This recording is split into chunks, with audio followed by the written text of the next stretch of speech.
We're going to talk about workforce housing. I'm joined by staff who helped put this presentation together, as well as the recommendations that are coming along with the presentation. And Mr. Robertson, I should cite Mr. Whitehouse and Ms. Nauman as well, will be presenting today. And I'm pretty excited about finally getting in front of you to tell you about our recommendations on workforce housing.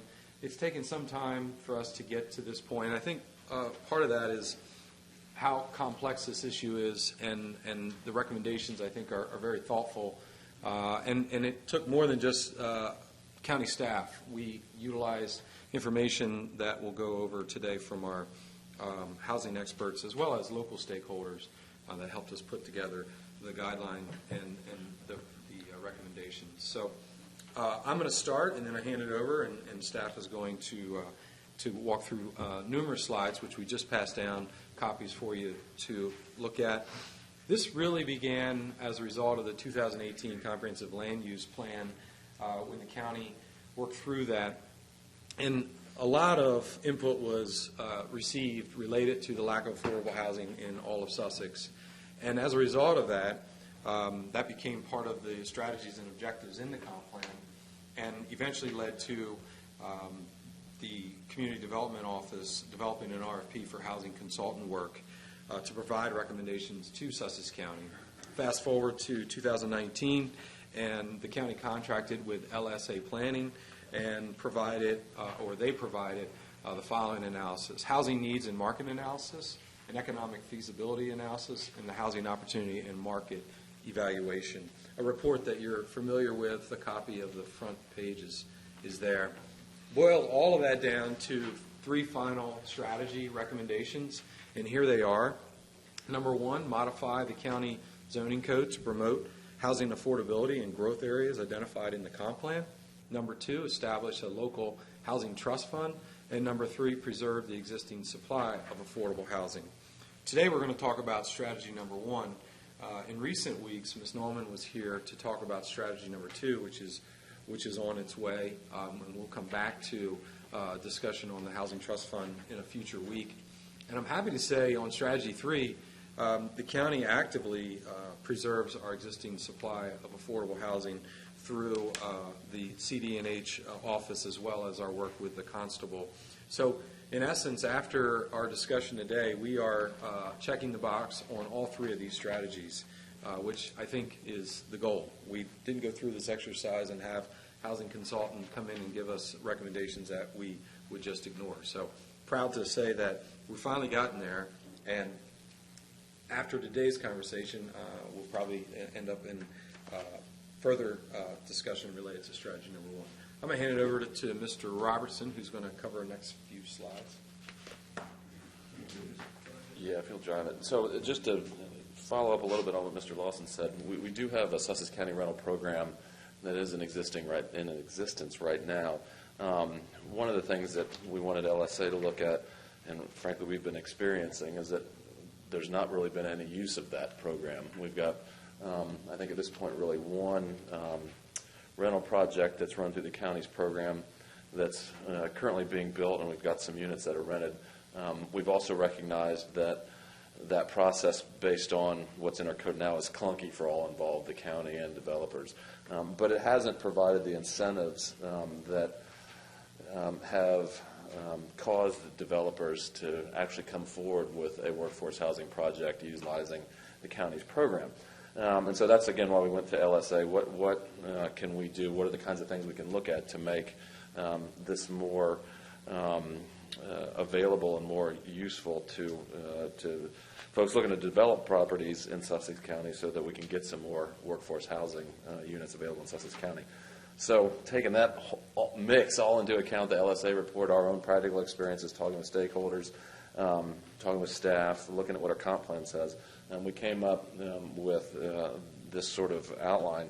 So what we're looking to do is create a new permitted use for workforce housing.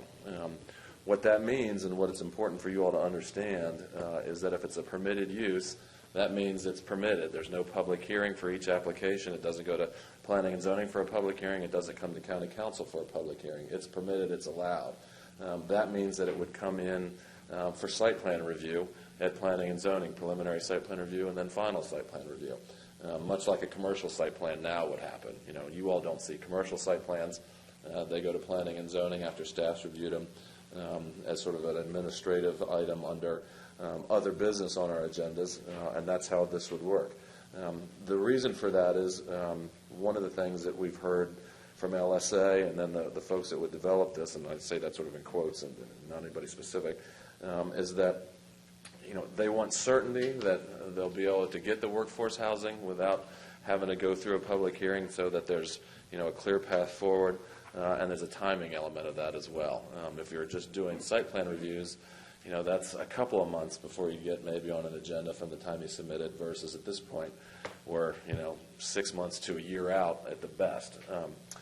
So it would be permitted. We've put some guardrails on that, which I will get to in a minute, but starting with that, it will be permitted by right in the following growth areas under our plan, which is the coastal area, the developing area, and the town center. And there's another slide that shows that in more detail in a moment. There we go. That's the yellow areas, and then the sort of pink areas, and also the tan areas. The dark brown areas, those are the actual municipalities within Sussex County. So that narrows the area where these would be located, and again, that follows the guidance that's in our current comprehensive plan.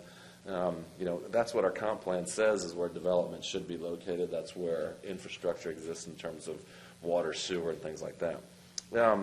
Then, density-wise, LSA actually suggested a higher density than we're accustomed to in Sussex County. But one of the things that everybody agrees that drives this and makes it workable is that you have to have enough density to make the workforce housing units economically viable. Because if you're going to have affordable rents within those units, you have to have significant market rate density to make that project economically work. It's obvious, but we've heard if the money doesn't work right and you can't get the financing and that sort of thing, nobody's going to do workforce housing. We've got to make it so the project's economically viable. And I will say on that note, one of the things we've done is due diligence, and you'll see in a moment, too, the kind of examples and work we've done in outreach.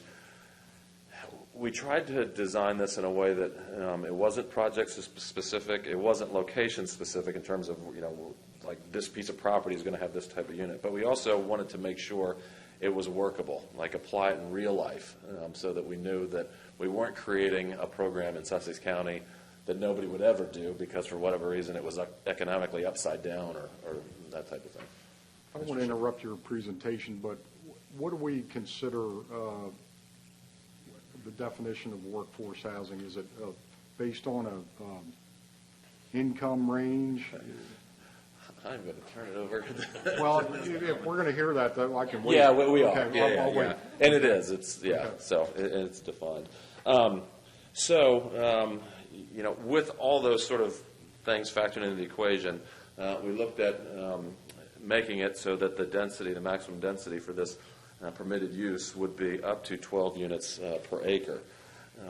So, if you want to flip to the next one. These were sort of they are the design criteria that we initially started with. And I'll give you some of the background on where these come from. And Mr. Whitehouse can chime in on some of these too if there's specific questions. But we wanted to make sure there's community amenities that are required. Those would be scaled based on unit count. Sort of the more units you have, proportionally the more amenities you would have. And I should say again, just to be clear, these are all rental units, rental projects at this stage. We did require a perimeter buffer of 100 feet, and that's flexible based on the neighboring property and building height. That's what we're looking at. That wasn't sort of pulled out of thin air. Right now, if you're in AR1 and you want to do the multifamily bonus density trade, the frontage is 75 feet in our code right now. We'll show in a moment, but that 100 feet too, we did go back and have AECOM verify that, again, that's not a number. We didn't want that to be a number that makes these projects unbuildable. So we wanted to make sure there was a perimeter buffer that was sufficient, knowing this was a permitted use, to create some separation in terms of vegetation and between lower density and this potentially higher density use, and we looked at designing some of those projects, sort of in a general way to make sure it would work. The next one is building height. That one we looked at. We'll give you some examples of types of buildings around the county. We're looking at doing no greater than 52 feet and no greater than 4 stories. So you have to meet both of those. Right now, we're getting 3-story apartment complexes in Sussex County with peaked roofs because they're under the current height limit. And we're getting 4-story apartment buildings at the density we're talking about with flat roofs. What we're looking at doing is recognizing that 4 stories are being built in Sussex County, but giving the ability to design them a little better with that 52-foot height limit, so we can put peaked roofs on the top of things. And you'll see some examples of that in some photographs in a minute. The open space, what we're proposing is 50% open space. We are proposing to require central water and sewer. Again, that's based on some language in our comp plan. Working with Mr. Whitehouse and his staff, one of the things we're considering is flexible parking standard based on site locations and for modal shift. And we all had to ask Mr. Whitehouse what modal shift meant, but that means, if we're moving away from cars, in other words, based on the location of it, if there's proximity to a DART route, or if it's on a commercial corridor where people might walk. The idea being, and sort of a separate topic, is we don't want to pave the place over with parking spaces that aren't ultimately needed. That's what that boils down to. Interconnectivity being required with neighboring commercial zone property. That's actually one that's currently in our code for commercial site plans, so that's not a new one. Sidewalks on all streets and interconnected with surrounding sidewalk systems. That's also basically comes straight from our design requirements for cluster subdivisions. Walking and biking trails required to be interconnected and permitted in the perimeter buffers. That's also in the superior design requirements. Again, we want to locate these, which you'll see in a moment, in places where people don't necessarily have to drive, that they're near DART routes or they can walk or bike. We want primary view sheds for all units directed to open spaces and play areas. That's sort of a design requirement, so that it doesn't, it has a nice complex, appearance to the place. And then number 11, located near a DART route or a planned DART route. And we looked at some numbers for that, and actually the number we were sort of playing around with was that it needed to be half a mile from an existing DART route. And that wasn't just throwing a dart. That comes from Federal Highway Administration, their transit safety guide. So we looked at that number. So with that, what I'll do now, to Mr. Saber's questions, I'll turn it over to Ms. Noman to talk about the housing requirements. Good morning. Morning. So as Mr. Robertson mentioned, these are designed for multifamily designation and rental units, and at least 30% of the restricted units will target 80% of AMI or less, which means that the set-aside component will target 80% of the area median income. So right now, 80% of the AMI for a household of 4 is $60,100. For a family of 2, that is $48,100. That just gives you a sense of the folks that we're targeting. So what's that a month? That's in my head. That's annually, so $60,100 for a family of 4. All right, I'll do the math. Yeah, sorry. Sorry. Off the top of my head, I'm not. AMI is average monthly income, right? That is actually area median income. Oh, I'm sorry. Okay, thank you. Yep. And that's actually updated every year by the U.S. Department of Housing and Urban Development, and that is specific to Sussex County. And then there's additional income breakouts for Kent and Newcastle County as well. And then we will be using a lot of what was in our Sussex County rental program, which is the developer will have to be compliant and use sort of an outside non-biased audit and certification process to make sure that they're conforming with our expectations in the code. And for non-compliance, we are proposing financial penalties, which would be deposited to our Sussex County Housing Trust Fund for that. Can I jump in, Brandon? Sure. So I believe we've had other projects where there have been some set-asides for 50% and even 30% of AMI. But we don't feel that that's economically viable in this scenario? Or? So we did a lot of this, there was a lot of discussion about this, and we really kept coming back to the economic feasibility study that LSA performed, and they recommended at minimum 12 units per acre, and then I believe 25 to 30% was their recommended set aside for a project to be economically feasible. If we were to require any more of a set aside than that, it would really affect the developer's ability to make it happen. That's number of units, 25%? Correct, yes, sorry. At 20% discount from AMI? It Or would- 80% of AMI? So, yes, sorry. So of the total units that are proposed for a project, 30% of them will be set aside for this project. And of those 30%, they will be targeted to 80% AMI households. But we won't be offering or looking at units that would be for people earning 50% of AMI?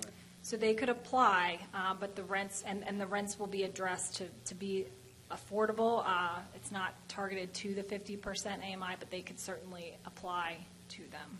Now, are we, I'm getting in the weeds here, but we're going to look at the applicant's ability to pay their monthly rent, their credit scores and their. So yes, we're we not have. going to require that. That's going to be on the developer. That's all on the property management company, which we're trying to, we kind of worked on this with the last update to the rental program, and the onus of that is on the property management company. Because that was one of the things that I was going to mention. Right now, we're almost compelled to be in a partnership with the property management company, where we're almost sort of co-running the initial intake of potential tenants. And, Brandy's office is not really set up to do that, and hopefully we'll ramp this up enough where we'll get more than one project. So what we did is basically flip that around so that there has to be the annual audits and certifications by a certified public accountant saying that they have maintained all the records, that they are in compliance with the code, and that sort of thing. So, because we would almost have to become a property management company, if we're doing it. Yeah, we don't want to go down that road. And we've learned that lesson. Yes. I mean, it's been a good process, I would Yeah. say, with the current development, but we've learned lessons from it.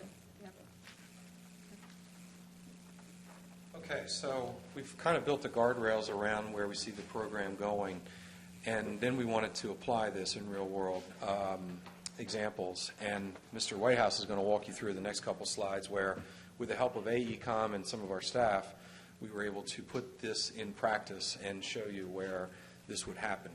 This is certainly focused in on the growth areas with the criteria that we're building.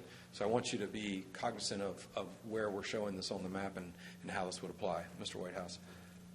Good morning. Ms. Mendelson can join me for the second part of this, which is the design analysis. So I'll just move over. So, advance back. So let's start with a county-wide view. We use the county's GIS software to identify those undeveloped parcels that are out there that might fit the criteria. And specifically, we highlighted all the growth areas. That's the coastal area, which is the yellow area on the map, the developing area, the tan area on the map, and the town centres, which is the pink areas on the map. And then we filtered out all remaining parcels, and then we also removed any parcels out there that have an existing major subdivision, an RPC, or a known multifamily development that has come through from a conditional use. And then we mapped those, and we then further refined them against transit routes. So we took the existing transit routes that we have from DART, and we applied a half-mile buffer back from the transit routes, and then listed all the available parcels within the county. As you can see, transit and growth areas significantly constrain the areas of the county where potential applications for this could come forward. They are largely located in areas around Ellendale. There's a few in the south side of Seaford, but if you see, they're largely clustered along the Route 24 corridor and also the Route 1 corridor as well. And using that, we were able to identify the average parcel size, and we saw that there was patterns coming forward in that tracts of land were approximately 4 acres at the smallest, but we saw that the median was more around 10 acres with as large as 333 acres. So that gave us a more realistic parcel size on which to base our analysis. So with the help of Ms. Middleton and the team at AECom, that's just a map of the transit routes, so you can see that there's a link between the existing transit routes and those corridors. But using that data that we gained from that exercise, we identified two models that we wanted to specifically design to see if the design criteria that we were looking at would yield realistic proposals that could actually accommodate within the buffers and the setbacks and the required densities. So with that, we started on a 10-acre parcel, and you can see within a 10-acre parcel that in order to successfully deliver a workforce housing project with 30% workforce housing, we started with an intersection parcel, and then we used an assumption at 4 stories and 4 units per floor. We designed a buildable area using the 100-foot perimeter setback with 50% open space, which in this case is 5 acres of open space. We were able to successfully design a project that had 120 units, which is 12 dwelling units to the acre. With each of the units, we assumed 1,000 square feet per unit, which allows for an average of 2-bedroom units, so some would be 1 and some could be 3, but using the assumption of 1,000 square feet, we were able to achieve all 120 units on the sites. All of them would have 2 parking spaces per unit for a total of 240 spaces, and we were even able to successfully accommodate a centrally located amenities building with none of the units and none of the amenities located in either the front yard setbacks or the 100-foot perimeter setbacks. And there was ample room remaining as part of our design exercise to achieve stormwater management areas and open space. So we knew it would be viable theoretically on a 10-acre parcel, but we wanted to look on a larger scale to see if it was viable on a 30-acre parcel. There aren't many of them that are potentially able to come forward unless they were to assemble larger tracks, but still we wanted to see if it was workable. So we applied the same criteria at an intersection parcel. Again, we averaged 1,000 square feet per unit, but we used 4 stories as the assumed maximum height, but we also wanted to see if a larger building footprint would work. So instead of the 4 units per floor, we looked at 8 units per floor instead of 4. It was able to deliver 240 dwelling units, which equates to 8 dwelling units per acre, with 72 of those being workforce housing units. All of the 1-bed units were able to have 1.5 spaces per unit for car parking per code, and all of the 2-bedroom units were able to have 2 spaces per unit for a total of 420 spaces for the 240 units. This didn't account for any potential parking reductions we were looking at. For example, on a larger scheme with this many units, this close to transit, we considered that there may be some potential to reduce parking. But even with code requirements as today, the exercise demonstrated that we were able to accommodate all the required parking with ample space left over for further expansion. For example, if this parcel wanted to go up to 12 dwelling units to acre, there's still ample room left over in the rear of the parcel, even with open space requirements and stormwater management requirements. And in both exercises, we were able to demonstrate that the 100-foot perimeter buffer was able to be complied with and still comply with all the other design requirements. And most notably with this model, this model is notably in excess of the 50% open space requirements. And in all, it comfortably shows that the design requirements can be accommodated on the 2 models without having to shoehorn buildings and structures into yard setbacks. And that was the point of the exercise, is that we wanted to see that, for example, variances or design modifications were not going to be regularly required as part of any ordinance that came forward. And then with that, I'll hand it back to Mr. Lawson to talk about some Jamie, I examples. just want to be clear. Parking spaces are not considered open space, correct? Correct. So if they're pervious surfaces and they're paved, they're not counted towards They're open not spaces. counted. And how many bedrooms would a 1,000 square foot unit be? So Sounds a little small to me. So 1,000 is the average across the entire building. So in the 10-acre model, we'd assumed 4 units per floor, and on the 30-acre model, we'd assumed 8 units per floor. Each of the units has an average of 1,000, so your Okay. one-bed So units... you have some 1 bedrooms and some 3 bedrooms. So we were thinking globally on the 1,000. It's an average that allows for smaller and larger units. So. Got it. Would any of the discounted units be in the 3-bedroom size range? We would. It's more of a misnomer Or question. is that more of a management question? The expectation is generally to mix your workforce housing throughout the total. So. Yeah, and that's one of the things currently in our code, that you have to have, the workforce housing units have to be in proportion to the same type of unit that's throughout the building or throughout the complex. So, so they would be spread out between 1, 2, and 3. Or if you just had 1 and 2 in the complex, it would be the same proportion number 1 and 2 to the overall. And that's a current requirement, so we can change that.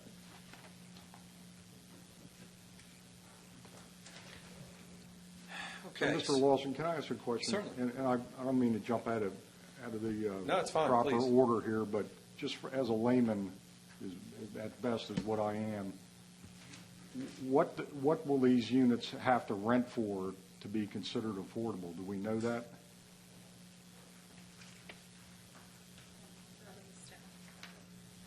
So just to give you an idea, our current coastal tide, a one-bedroom is being rented at $595. Their equivalent market rate rent is $1,525. The two-bedroom is $715. The market rate is $1,725. The three-bedroom is $825, and their market rate is $1,995. So those are affordable to 50% of the area median income is how we created those rental rates. And those numbers come from doing the calculation? Right, based on the area median income, we calculated it at 25% of 50% of the area median income. So it's a little, it sounds a little chunky to describe, but yeah, it's based on 50% of our area median income and what's affordable to those households. And that calculation would be used countywide? Correct, yes, because that's how our income is given across the county. It's unfortunately not divided by east and west Sussex County. So the area median income is $60,000 ballpark. 50% of that's $30,000, and 25% of that is $7,500. So the median income, which is 100% AMI, is $75,100 for a family of four. So 60 is the 80. Correct. So the 60,000 is 80%? Yes. Of the this Area median AMI. income. Yes, and I can send a chart if that's a little more helpful than me trying to do. Yeah, I mean, 'Cause it it's just, broken it out sounds by a little household expensive. It size. doesn't really sound like, affordable workforce housing. Although I guess workforce housing, I guess we're really targeting nurses and police officers and people that are teachers, things of that nature, not necessarily minimum wage workers. Well, if I may, just to clarify too, there's no public money involved in this as well. So this Which is is the all, wage. there's no subsidies involved. So tenants Right. are paying their own income here. They're qualifying just as market rate. Right. Tenants would, they're just paying less. We're that's just affordable to incentivizing them. the private sector to Correct, step yes. up and deliver, Right. which is exactly the right direction. We thought you'd like that. By giving them, basically giving them density. Correct. Density and the ability to come in and build quicker and not go through two public hearings to build what they're already building today, which is what we want to demonstrate in the next couple slides. Back up to the AMI. AMI is set annually by HUD and then applied to us regionally by what is set for Sussex, Kent, and Newcastle. So we don't really have a say in that. What we do have a say in is the 80% number. And housing advocates will say 80% and under is what we should be shooting for, and that's why we built it in as that, 80% or less. We're also saying it can't be laser focused at 80%. So there needs to be some flexibility where on average annually, the housing complex reached 80% annual AMI with the household income. So you may have one a little bit low, you may have one a little bit high, average 80% annual, so that there's some flexibility based on the household that comes in and attempts to rent. And who makes that call, how that's delivered, whether it's 80% or 65%? The management company that the developer hires to run the complex, and then that gets audited and then sent to us, and then Brandy's office would review the audit to make sure that they met their annual requirements. Well, doesn't the developer tell his manager that we want to work at the 80% number? They do, but we heard from developers that said having it pinpointed right at 80% doesn't give me any flexibility. So if we can be up and down and target it to 80% annual average, it gives me greater flexibility. And that can't be dictated during the approval process of what that level of market rent is? No, it's done more so through the background check, the credit check, and people's ability to pay based on, employment history and things of that nature. And all of that is fleshed out through their application process, which we learned a lot of lessons in Coastal Tide, which is the only one that we have today in the county that Ms. Dahlman's office worked with, and many iterations of getting this off the ground, using some of those hurdles to avoid in this program that we're putting forward today. I want to be clear that the AMI is household or individual wage earner? 75,000. Go ahead. Should have had the AMI table, right? I know, I apologize. So it's household income. So you could we're have, for a assuming family of two wage four, earners. you could, right, it doesn't specify. It could be one adult wage earner with 3 children, or it could be 2 adult wage earners with 2 children. It's any combination of those. It doesn't specify. It's just household size, Household. regardless of who is the wage earner. Whether it's single parent or Right. not.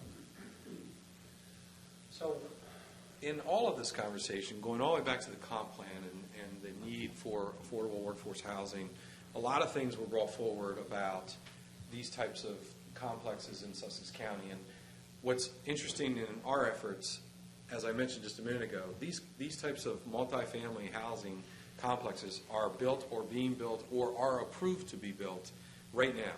And we wanted to illustrate some examples today. The only unfortunate part is, out of all of these examples we're about to show you, one is proffering workforce housing or affordable housing units today. The rest are market rates. And some of the market rates that we're getting on the eastern side of the county are near $2,000 a month, as you just heard, $2,000 a month for apartment units. That's more than some folks' mortgage. And that's what the rental market on the eastern side of the county looks like. In addition, there's always been a question about our height limit, 42 feet or above. More stakeholder feedback we heard is flexibility between 3 and 4 stories and 42 and 52 feet. One amenity that you gain by 52 feet is an elevator, which a lot of these complexes do not offer because of the 42-foot limit. If we went to 52, they could offer an elevator, which is an amenity that a lot of folks would want in these complexes. So let me just run through a couple of pictures. This is Beach Plum Dunes. This is behind the Crooked Hammock in Lewis. 42-foot A-frame roof with 3 stories. Another shot of this same complex. This is the Coastal Tide Apartments. This is the one that is participating in our rental program. Again, 3 stories only with an A-frame roof, 42 feet. This, if you're familiar, is behind Home Depot in Lewis. See the Tidewater water tower in the back. This is under construction right now. 26 units are reserved as our rental program. Very attractive apartments, and as I said, actively being constructed today. This is Weston Willows. This is in Gravel Hill, under construction. Again, 3 stories with an A-frame roof. Good design, attractive design, but limited to 3 stories. Active construction. They have not opened as of yet. This is the Oaks, driving out of Georgetown as you're headed towards DMV or Marvel Museum on the right-hand side.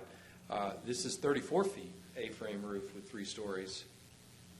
Similar complex built by this same ownership was done in Milford with the same structure.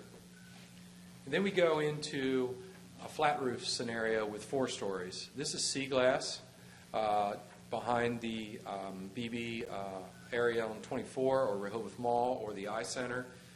Active construction. These pictures were all taken within the last few weeks. But again, flat roof construction, however, 4 stories. So they gave up the A-frame roof for a 4-story. And then this is Caroline Woods. This is a 52-foot tall structure with 4 stories. This is at the intersection of 5 and 24 behind the Wawa down in the Long Neck area. Again, in my opinion, not much difference between a 42-foot and 52-foot structure, but gaining the density of the 4-story and the amenity in this example of the ability to put in an elevator. So how'd they get 52 feet? Was that a variance? No, they actually zoned from AR and C1 to HR. So they came in, asked for a zoning change. It was approved by county council, and this is what they were. As opposed to the flat roof project behind Walmart on. Correct. And, that project took 2 public hearings, came in as a change of zone, so it would go on to the commission and the council and get approved. What we've heard from local stakeholders is give us the ability to come through you tell us where we can build, put the parameters on it, and we'll go to work. And that's what we've designed in this recommendation today. So Yeah. do you think that these changes will be enough of an incentive that the private sector is going to say, this is the way to go versus, I mean, is there a way to game that out and, you know, say, if I'm a developer, which route am I going to take, and we're giving enough incentive to cause them to want to go this way? I'll answer it like this. Everyone that developed these recommendations, which you've heard from this morning, based it on a housing expert, a housing consultant that said, here's what you should consider. And one of the considerations is exactly what we're put forward. You know, we've talked about the public dollars and the incentive of that. We know there's limitations on council's support for that. This is a market-based, incentive-based, being able to come in and have clarity on what they can build and where they can build it seems to be something that housing experts will tell you will drive this in that direction. I'd also answer it this way. If you guys like what you're hearing and we move forward to the next step and we make this change in the code and it's available to developers and they choose not to go forward with this, I would think we would ask the hard question of why not. Yeah. They're building these types of homes today. They're just at market rates. Right. We're trying to build an incentive that would allow them to come in under an AMI rate that would allow for workforce to live where they work. Why aren't they considering this? Well, I mean, if you could build that today at market rates, that's essentially what we're talking about, right? Yes. Except we want them to offer some at workforce rates. Yes, correct. Are we giving enough incentive, I'm wondering? You know, I don't know. We've built this recommendation based on local developer feedback. Mm-hmm. And I would suggest if we move to the next step, which potentially would be going to an ordinance level, we're going to hear if this would incentivize them or not. We went to another step of making sure it would work with 10 acres and 30 acres, making sure that it follows the comp plan and doesn't conflict with that. So hearing that feedback from the folks that are building these today would give us some guidelines. I'm not suggesting everything we put forward today is perfect. It's certainly not, but it is within the realm of what we've heard to this point. I think it's definitely moving in the right direction. I mean, I just wondering if it's far. I think the density certainly is a Yeah, help. absolutely. I would think a big help is being able to walk back there and get a permit. Yes. Because this is by right By allowed. right, by right, yes. Not come to two public hearings that could go on and on and on and on. And potentially fail. And we've all heard that up here before a number of times. Yeah. So I would think that's probably the biggest incentive for them. I don't know that. I'm not a developer. No, I'd say that's a fair point. It is probably the highest amount of feedback that we hear. And we're talking to local folks that have built these. I'm wondering, I mean, looking at the map by exception, you know, I don't see anything Georgetown, Millsboro, Route 54 corridor, Del Mar. Just wasn't anything appropriate in those areas that would make sense, or? So let me try to skip back to the one map we're very clear on is this map, the comp plan map, because the colors matter. And as Mr. Robertson said, that we're only talking about 3 growth areas: yellow, pink, and tan. Right. So for certain, depending on the design criteria that if we go to an ordinance level would be built in that ordinance, we suggest that you need to be close enough to a transportation line, a DART line. That's the red boxes on the white map. But that may be changed. You may change that. We may have to adjust because it doesn't offer enough.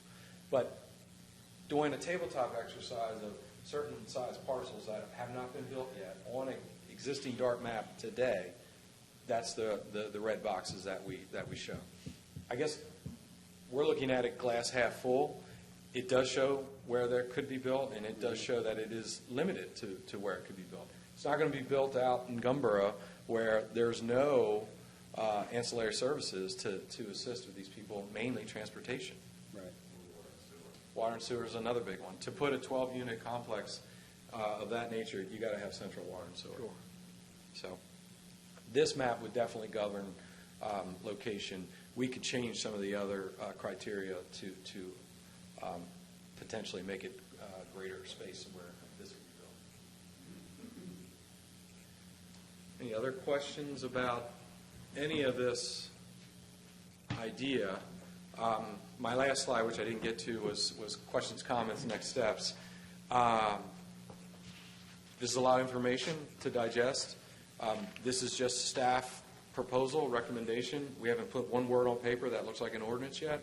We wanted you to see this, digest it, and give us some feedback.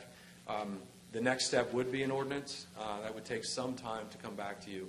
I would suggest it would not be until next year. We only have a handful of meetings left this year. If you like what you see, let us know. If you want us to start working today, we can start working today. I'll leave it up to you. Does it require a motion to get them to proceed? Or? As long as everybody seems to be fairly in agreement, we could, I mean, the place is, I think, people have done a lot of work on this, and a lot of work to develop what we saw today. And obviously, as we all realize, everything starts at the public hearing. With PZ, as we have our, that's where it all starts. I personally, I don't see a reason we wouldn't have them start drawing ordinance up and bring it to us, introduce it, whatever, and then let the people have their comments to all of us. Yeah. The longer we wait, the longer, whatever. I've been a little frustrated. We haven't. The pace has been as slow as it has been. And I recognize that there's a lot that goes into it behind the scenes, but I feel an urgency that I'd like to keep moving. The longer we wait, the longer the bigger the issue it becomes, I guess, Mrs. Green. Yeah, so we have been talking about this workforce housing, and this is moving in a positive way. It doesn't make the affordable housing go away, so our work isn't going to be done when we get this done. This doesn't finish where we need to be, and so I just want to make sure we are not avoiding the affordable housing at the same time. Good feedback. Yeah. Good point. Good point. Anything else, Council? Well, the only other thing might be if say for sake of argument, we have an ordinance and it's adopted. Would there be a goal or timetable that we do a review and say, after a year, nobody's taken this up, let's review it again? I don't know if you can have that as a formal requirement, but I wouldn't want to launch this and wait 5 years and look back and say, holy smoke, nobody ever used it, That's a very, Right. that's a very good point. It's a good point. And by the way, a point we failed to make in our presentation, we have things on the books today that we thought back when it was developed would encourage people to do workforce affordable housing. Limited use of them. We haven't had that. Yeah. Very limited. So, it's not working today. We need to try something else to incentivize local folks to build these. It's certainly a major issue we all realize we have to deal with. Correct. Workforce and affordable. But we need to, no sense kicking the can down the road, I don't think. I don't hear anybody saying no, so I would suggest start working on the ordinance. Okay.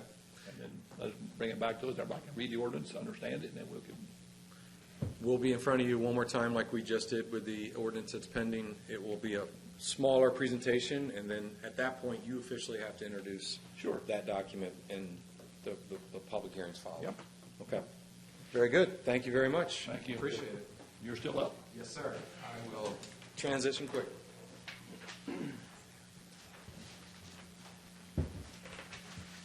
Okay.